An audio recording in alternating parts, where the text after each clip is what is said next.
building.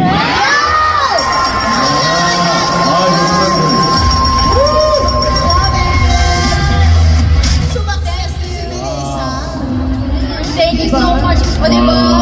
Congratulations, Brad. Napakadali. Thank you, MJ. Thank you. O diba? Ano, dyan ka na lang. Hi. Anything else to say? Kiss na lang. Thank you so much for greeting me last October. I cried. She cried daw. Umiyak siya. Oh, okay. So yes, Gusali means building in English, diba? Yung Gunga Plaza, diba? Was the name of the building located in Seoul that Vincenzo tried to save to protect the tenants who he ended up caring for. Oh my God, trivia. May throwback tayo dito. Nag-review ng notes. Okay, so final count. Ilan ang points ni Song Joong-ki? Perfect! 5 out of 5. Ikaw na talaga ang winner. Ikaw ang ano, sumakses. Can you say it? Sumakses. Sumakses. Yes, it means we all want success! Sumakses! Success. Yes. Okay, I love it. Alright, so thank you so much. Ang saya-saya, diba? First game pa lang natin yan. So for you, how was the experience trying to guess all of these Tagalog words? Masaya ba? 아니, 이 발음이 너무 예뻐요. Ang ganda talaga ng pronunciation ng Tagalog words, alam mo? O, diba? 약간 yung 배우고 싶은 욕심도 생기는데요. Parang gusto ko talaga mag-aral ng Tagalog din. 너무 예쁘지 않아요? Diba? Parang sobrang ganda ng Tagalog. Yes. Kami lang talaga to. Ang dami mong tutor, oh. Kami lahat, diba? Mag-sign up, maging tutor. Yes.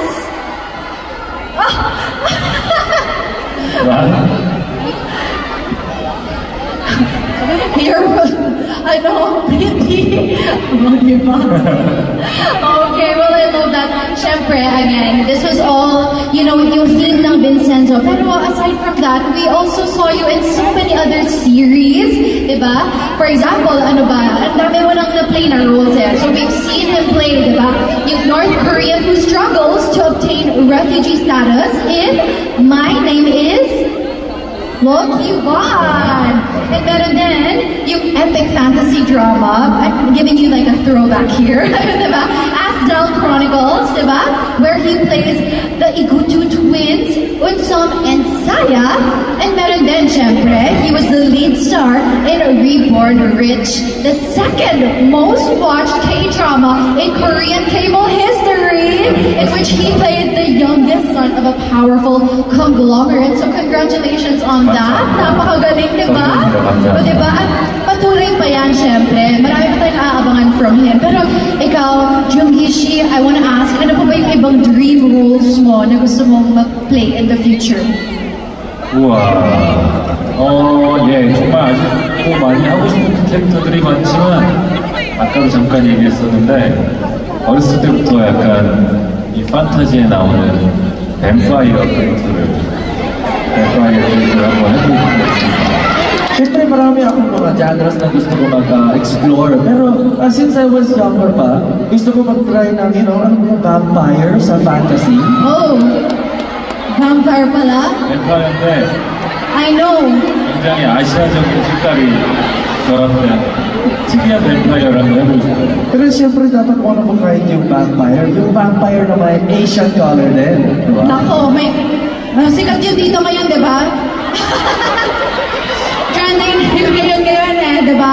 What happened, Bella? Why are you crying again? I know, right? So, Joong-ki. Okay, so yes, vampire pala ang gusto mong magampanan. Oh, okay, very interesting to know. Okay, so alam ko meron din siyang upcoming new role that you've been preparing for. I know na talagang sobrang dedicated ka pag may new role ka. Talagang inaaral mo kung anong role na yon and what skills that character needs, diba?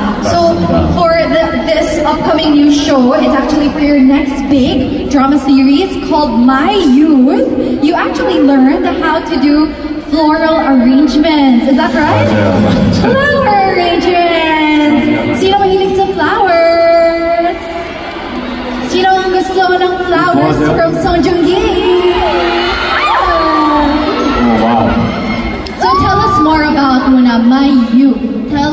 about your character in this show?